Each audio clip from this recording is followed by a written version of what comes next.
السلام علیکم، بسم اللہ الرحمن الرحیم، نحمد و نصلی علی رسول الکریم۔ سورہ طٰہٰ کے 6 مرکزی موضوعات میں سے ہمارا دوسرا مرکزی موضوع قرآن مجید ہے۔ اس کے 5 ضمنی موضوعات ہیں، جس میں سے دوسرا ہے مقاصد نزول۔ 2 نکات ہیں جی، آیت 2 اور 3 میں سے قرآن مجید مشقت میں ڈالنے کے لیے نازل نہیں کیا گیا، بلکہ کس لیے؟ آگے آنے والی مشقت سے بچانے کی نصیحت کے لیے ہے۔ مشقت تو آنی ہے، زندگی اسی طرح ہے کہ یا پہلے مشقت اٹھا لو یا بعد میں اٹھا لو، یا پہلے تکلیف جھیل لو یا بعد میں تکلیف جھیل لو۔ آپشن اتنا ہی ہے۔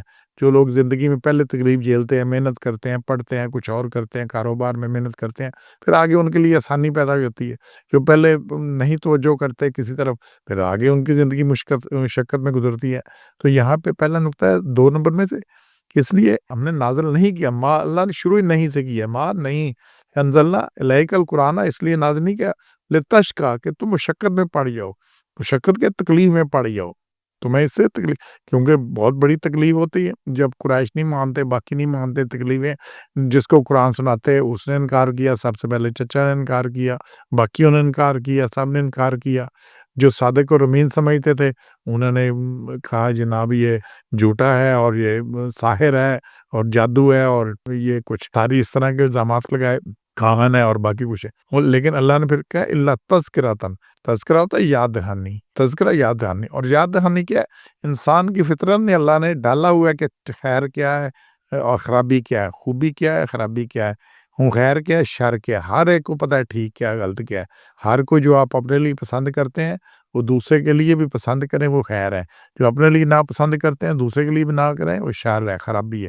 تو کسی کو کسی چیز کا مسئلہ نہیں ہے، یہ بندے کی فطرت میں ہے۔ اور یہ دیکھ لیں کہ پوری دنیا کے اندر جھوٹ ہے، بے ایمانی ہے، کہ ڈاکہ ڈالنا ہے، حق تلفی ہے، زیادتی ہے، یہ پوری دنیا میں کبھی بھی کسی بھی سوسائٹی میں، امریکہ، پاکستان، انڈونیشیا، افریقہ، کسی چاہ چلے جائیں، یورپ آج چلے جائیں، 500 سال 1000 سال پہلے دیکھ لیں، کسی دور میں، کسی زمانے میں، کسی علاقے میں ان خرابیوں کو ٹھیک کسی نے نہیں کہا۔ اس لیے کہ یہ انسان کی ودیت میں ہے، خرابیاں موجود ہیں، لیکن کبھی اس نے اس کو جسٹیفائی کسی نے کہا کہ یہ خرابیاں بجائے خود خوبیاں ہیں۔ ہر کوئی چاہتا ہے کہ جھوٹ نہیں بولنا چاہیے، بے ایمانی نہیں کرنی چاہیے، زیادتی ظلم نہیں کرنا چاہیے، تو انسان میں ودیت، تو اللہ نے کہا تذکرہ ہے، یہ یاد دہانی ہے جو انسان کے اللہ نے فطرت میں ڈال دی ہوئی ہے کہ اس نے خوبی کی طرف جانا ہے، خرابی سے بچنا ہے، لیکن چونکہ بھول گیا ہے مفاد کے لیے، اس کہتا ہے جناب ابھی تو مفاد حاصل کرو، ابھی تو فائدہ اٹھاؤ، بعد میں پھر قوم صالحین، بعد میں نیک بن جائیں گے، بعد میں توبہ کر لیں گے، بعد میں کسی کو دے دعا دیں گے، یہ کچھ ہو جائے گا، فلانا بچا لے گا۔ تو یہ تذکرہ ہے، یہ قرآن کیا ہے؟ تذکرہ۔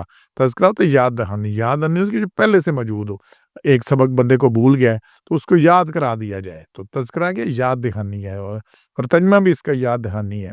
کیا ہے؟ لمن یخشیٰ، لیکن یاد کون کرے گا؟ لمن یخشیٰ، جو ڈرتا ہے، یا خشیت سے ہے، خشیت کہتے ہیں وہ خوف جو کسی کی عظمت کی وجہ سے دل پر طاری ہو جائے، اور اس کا علم جس سے انسان ڈرتا ہے، تو وہ کیا ہے؟ جس سے ڈرتا ہے، تو اللہ کہ ڈرے۔ اچھا ڈرے کس بات سے؟ جو آگے آنے والا ہے سلسلہ کیا ہے، جو آگے، کیونکہ اس انسان نے مر جانا ہے، قبر میں اس کے ساتھ کیا ہونا ہے، پھر حشر میں کیا اس کے ساتھ ہونا ہے، اور پھر جہنم کتنی سخت ہے۔ اچھا کسی نے جہنم دیکھی تو نہیں، دنیا میں تو ٹھیک ہے جی، خوبی خرابی انسان کی فطرت میں، اس کے باوجود خرابی کی طرف انسان بیٹھتا ہے۔ اچھا اس میں اگلا جو مسئلہ ہے کہ ہر خوبی کو خرابیوں مشقتوں نے گرا ہوا ہے، ہر خوبی کو، کوئی بھی خوبی دیکھ لیں وہ مشقتوں میں گری ہوئی ہے، اور ہر خرابی اچھی چیزوں میں گری ہوئی ہے جو انسان کو اٹریکٹ کرتی ہیں۔ کوئی بھی چیز آپ سوچ لیں، آپ کو یہ ڈاکہ پڑتا ہے تو کس لیے پڑتا ہے؟ یہ چوریاں ہوتی ہیں کس لیے کرتے ہیں؟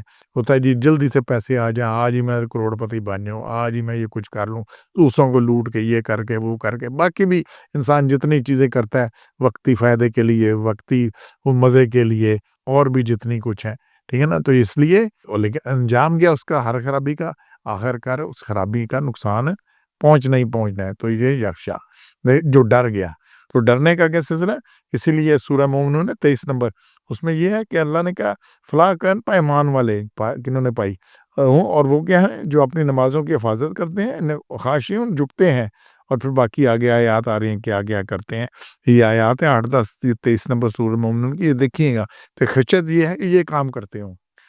قرآن اس لیے اللہ نے کہ نہیں اتارا کہ لوگوں کی ہدایت کے سلسلے میں سارے جہان کا افسر درد مول لیں کہ کیوں نہیں آتے، اور یہی سورہ کاف کی آیت 6 میں آیا ہے کہ ہم نے اس لیے نہیں اتارا، اس میں اللہ نے کہا کہ اس لیے نہیں اتارا کہ تو اپنی جان کو اس کے ضائع کر دے اور اس کو لگا اس میں تکلیف اٹھا. آپ سے کام صرف یہ ہے کہ لوگوں تک اللہ کا پیغام پہنچا دے. جس کے دل میں اللہ کا کچھ بھی خواہ ہوگا وہ ضرور ہدایت قبول کرے گا.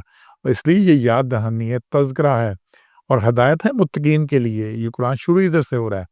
اور جو ہدایت قبول نہیں کرتے ان کے غم میں خود کو خام نہیں کرنا چاہیے. بات سب سے کرنی ہے، ہدایت سب کو پہنچانی ہے، اللہ کا پیغام پہنچانا ہے، لیکن کوئی نہیں مانتا یہ ہمارے اختیار میں نہیں ہے، نبیوں کے اختیار میں نہیں ہے.